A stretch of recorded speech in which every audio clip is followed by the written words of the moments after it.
अब बारी आज के सूत्र की। आप रोज हर काम अच्छा नहीं कर सकते, लेकिन हर दिन कम से कम एक काम जरूर अच्छे से कर सकते हैं। जिंदगी और कामयाबी का यह सूत्र दिया था भारत के महान सम्राट विक्रमादित्य ने। विक्रमादित्य का जन्म करीब 2100 साल पहले उज्जैन में हुआ था। वो बुद्धिमानी, न्याय और उदारता के लिए जाने जाते हैं। एक दिन राजा ने अपने गुरु से कामयाबी और शांति का मंत्र पूछा।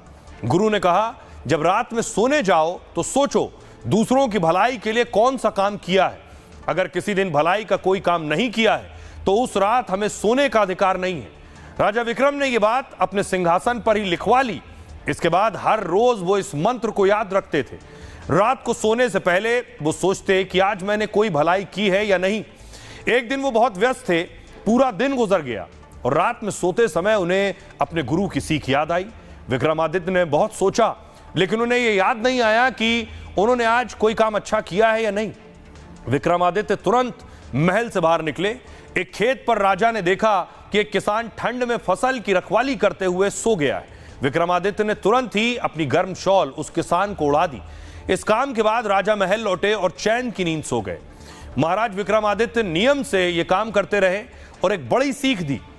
हमें अपने लिए तो काम करना ही चाहिए, लेकिन असली खुशी और शांति इसमें छिपी है कि हम दूसरों और समाज के लिए क्या करते हैं। अब बारी आज के सूत्र की। आप रोज हर काम अच्छा नहीं कर सकते, लेकिन हर दिन कम से कम एक काम जरूर अच्छे से कर सकते हैं।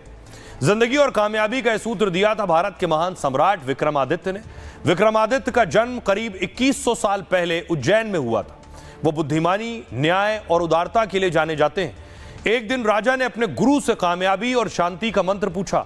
गुरु ने कहा, जब रात में सोने जाओ तो सोचो दूसरों की भलाई के लिए कौन सा काम किया है। अगर किसी दिन भलाई का कोई काम नहीं किया है तो उस रात हमें सोने का अधिकार नहीं है। राजा विक्रम ने यह बात अपने सिंहासन पर ही लिखवा ली। इसके बाद हर रोज वो इस मंत्र को याद रखते थे। रात को सोने से पहले वो सोचते कि आज मैंने कोई भलाई की है या नहीं।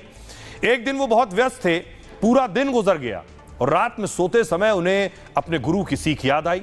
विक्रमादित्य ने बहुत सोचा, लेकिन उन्हें यह याद नहीं आया कि उन्होंने आज कोई काम अच्छा किया है या नहीं। विक्रमादित्य तुरंत महल से बाहर निकले। एक खेत पर राजा ने देखा कि एक किसान ठंड में फसल की रखवाली करते हुए सो गया है। विक्रमादित्य ने तुरंत ही अपनी गर्म शॉल उस किसान को उड़ा दी। इस काम के बाद राजा महल लौटे और चैन की नींद सो गए। महाराज विक्रमादित्य नियम से यह काम करते रहे और एक बड़ी सीख दी। हमें अपने लिए तो काम करना ही चाहिए, लेकिन असली खुशी और शांति इसमें छिपी है कि हम दूसरों और समाज के लिए क्या करते हैं।